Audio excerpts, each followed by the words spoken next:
Boys, what is up? It is your boy D, and this is DeezCards. Today, I'm going to be switching things up just a little bit. Instead of opening a product, I'm going to be showing you products that I'm messing with. We got this Dark Magician sleeve. I'm about 100 episodes into Bleach. I've watched all of Dragon Ball GT, Dragon Ball Z, Dragon Ball Super over quarantine, so I am well on my way to being an average American weeb. This deck profile is just going to take me one step closer. We are going to be doing a Pure Shaddoll Deck profile. Now this is like a super budget option. It's not as budget as buying the 3 structure decks and just building something. It's a little bit more well thought out than that, and aka a little bit more money than that. But it is only the 3 structure decks and cards that I just had laying around from products that I've previously bought. I didn't buy any singles for this. So if playing Shaddolls and fusion mechanics is something that you're into, then I think this will be a really cool deck profile for you. Now before we get started, I got this brewski here. If you guys wouldn't mind going to your fridge, grabbing one and cracking it with me. That's what we're all here for, right? Is the brews, not the cards. Who gives a shit about that? My boy Dark Magician in the background kind of butthurt on that last comment. Anyway, grab your brew, crack it. Okay, so I'm going to start it off with the Shaddoll monsters that we're playing in this Pure Shaddoll deck. So, started off, we have 3 copies of Wendy. Really good card. Really awesome that they introduced that into the structure deck. Really good just to be able to get it to the graveyard by various means, whether it's polymerization, whether it's from Foolish Burial, whether it's from multiple other card effects. Getting this to the grave and getting another body on the board is pretty awesome. It is face down defense, so you can't use it for link plays or something like that, but you can use it for other polymerization fusion plays. I have 1 copy of Ariel in there. Against some decks, it's Called by the Grave effect is actually really awesome. To be able to remove 3 cards from either player's graveyard is pretty sweet. It comes up in some pretty cool situations, especially when people have decks that use graveyard resources.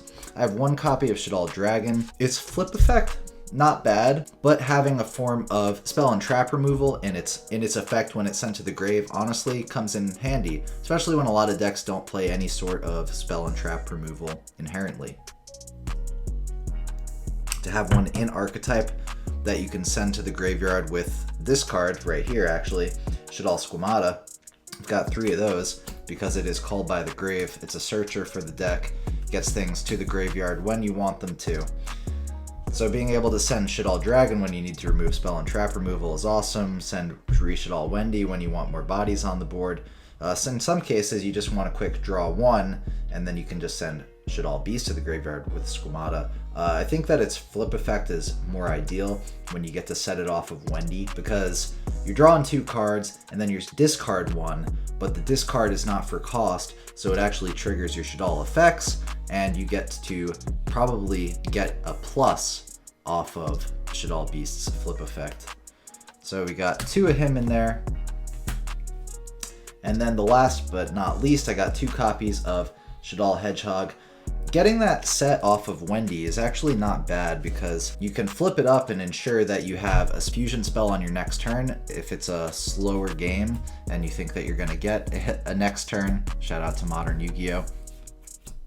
I will say that I play in a more of a casual setting, so going up against unbreakable boards isn't something that's part of the metagame that I'm working with. I play against mostly just a couple of friends. But still, being able to set Shaddoll Hedgehog and get the spell and trap, or get the fusion spell on your next turn is pretty good. And the fact that when it's sent to the graveyard, you get to just search any Shaddoll monster is pretty awesome. Now this is a normal summon. I play 1 Armageddon Knight, and I play 3 Mathematician in this deck. I consider not playing Armageddon Knight, but I think that it being a combo starter makes it too important not to play it in the deck. And then Mathematician can search any card, whereas Armageddon Knight is limited and it can search only a dark monster. But both are good combo starters. A good thing that about the Pure Shaddoll deck is if your Mathematician or your Armageddon Knight is Veilered, or if the effect gets ashed, your play isn't really dead. You know, there are some decks where if your normal summon is stopped, you can't really play. But you're also, it's not a link-based deck, so you have fusion spells in your hand, hopefully, and you can use the normal summon as material to go into a fusion monster, worst comes to worst. I have just one Performage Damage Juggler and one Performage Trick Clown.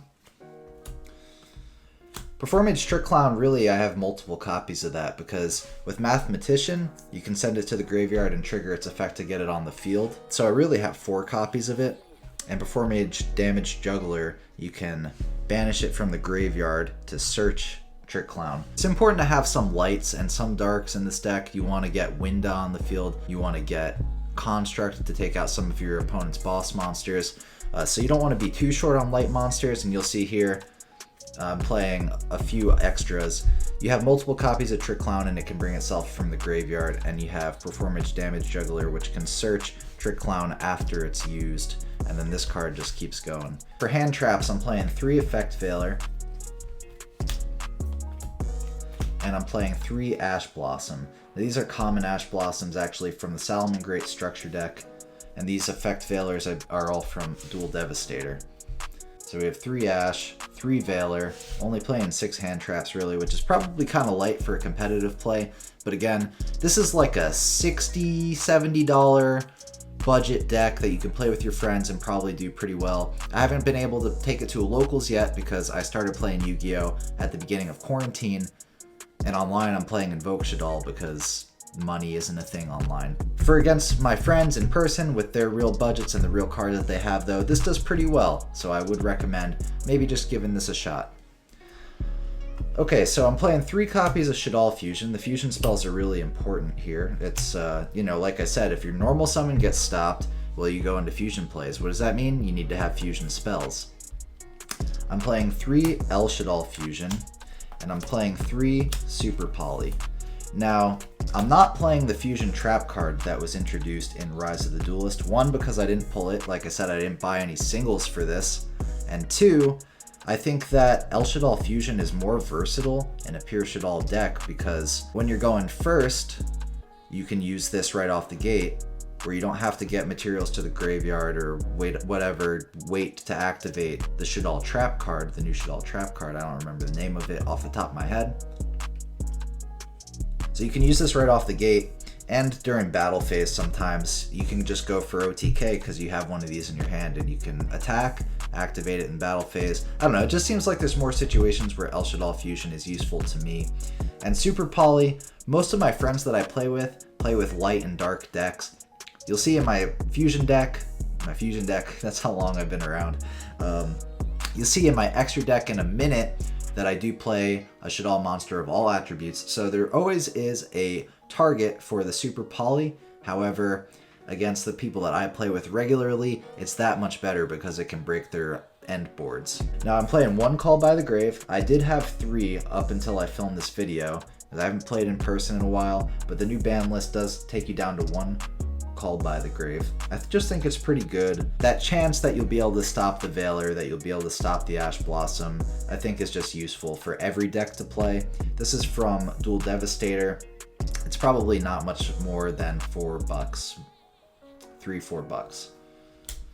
I will actually look up the prices and put them here. So I have a Foolish Burial, just like Armageddon Knight and just like Mathematician. It's a combo starter. Get something to the graveyard, whether it's Squamata to, you know, keep the combo going, whether it's Wendy to get a monster on the field, whether it's Hedgehog to get a monster to your hand. It just keeps the combo going. You could get Trick Clown to the grave or Damage Juggler for a light target.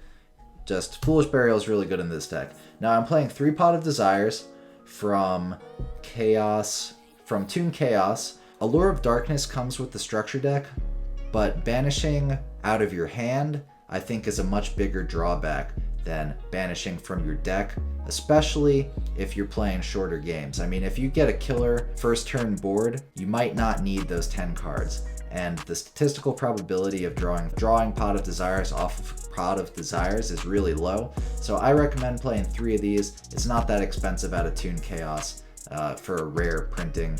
So check that out, give it a shot, see if you like it. Allure of Darkness with the structure deck would be the alternative draw power. So I got one of these Rush Shaddoll Incarnation. It's actually really good in the way that I'm playing because it really allows you to recycle fusion monsters if they're knocked off the board. I mean, you can bring back Winda or Construct in a pinch. Those cards are powerful and they can shut your opponent. They can shut your opponent down. You have a negate and Shekinaga, so being able to bring back your fusion monsters or just recycle resources in a pinch, I think this card is actually really good. And then the last card is kind of I got this one off of DeezCards' Invoke Shaddoll profile, and I agree with him that it performs really well because it is non-destruction, banishing, removal. It works on any face-up card, and the second portion of the effect is to send a card to the graveyard, and that's per card effect. It's not for cost. So you can get anything off the field and it banishes it, doesn't destroy, and then you get to trigger a Shaddoll effect in hand. So I think this card is pretty awesome. Now we got the extra deck. So let me put these linky boys in the back. I'm playing 3 copies of Winda. I just think that if you run out of these, you're in a lot of doo-doo, and I play a lot of darks in this variant of the deck, so I think just having 3 copies of Winda is always good. Only 1 special summon can really shut down a lot of decks, especially if you're playing against a Link deck. I got 2 copies of Construct in here. Again, I don't think you need 3. Very rarely would you ever need 3, but being able to attack over anything is such a great effect, and when you fusion summon it, you get to send a Shaddoll card to the graveyard. So, you know, that's just a really awesome move all around. Then we have the Shekinaga. This is a monster effect negate, and you have Mathematician in your deck, so you have the Earth requirement. I think that there aren't really any other negates in this deck outright, so these are good cards to play. Again, in the structure deck, Grista negates a special summon, and you play Ash Blossom, so I think it's a really good idea to incorporate at least one of these in your deck. App Cologne, really good. You just summon it, and it negates a monster's effect. It can't be destroyed by battle. If you're playing a longer grindy game, this card can definitely save you. And then I got the water one and the wind one. Don't really come up too much, but you know, protection from destruction by battle, stopping your opponent from using Monster Reborn. You know, I don't know if that comes up too much, but it's good to at least have the super poly targets or be able to use your Reshaddoll Wendy and the Ariel when the situation arises where you got nothing else. And the attack points are better than if you just left that on the field. So I came across a few situations where I had Valor dead in hand, go in second, and I just normal summon Valor and go into this card and absorb a monster from my opponent when they're not expecting it. Now, I don't know if this is really a good card to play. It's kind of a meme too. My friends and I just enjoy memeing around a little bit. So this card is just like a weird tech option. Cross Sheep would be better, but I don't have one. Shaddoll Construct, great for when you don't have any fusion spells. Trouble with this deck is getting 2 flip monsters face up on turn 1. So I think that's the issue with this card. Unless you're playing, you know, maybe you could play Monster Reborn or something, I don't know, to get...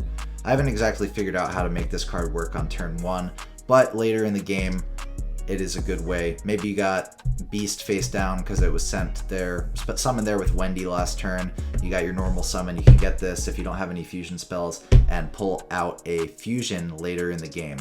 I just think that it's valuable, and it can recycle itself from the graveyard, and it's a light, so it's another way to get into Construct to beat over some of your opponent's bigger monsters. And then we got Nightmare Unicorn, just removal, general removal for 3 monsters. Again, linking is kind of tough in this deck, but shuffling anything back into the deck is good. It's non-destruction. The problem being that it's link 3, and this build doesn't really have a great way to get to a link 3 monster. So I'll do my best to round up the prices for those cards, guys. That is what I'm playing actually against my friends when we get together and play Yu-Gi-Oh! Things will change, things will come and go. This is what I'm messing with right now. And if you find Shaddolls interesting, thought about picking up some structure decks, but want to try something a little more than just the 3 structure decks, I would recommend maybe trying a build like this. Let me know in the comments below if there's anything that's trash in here, anything you would change, what you like, maybe something you didn't think about before. Let me know if you're interested in seeing any more deck profiles on my channel. Hit the subscribe button, leave me a like, catch me next time. Thanks again.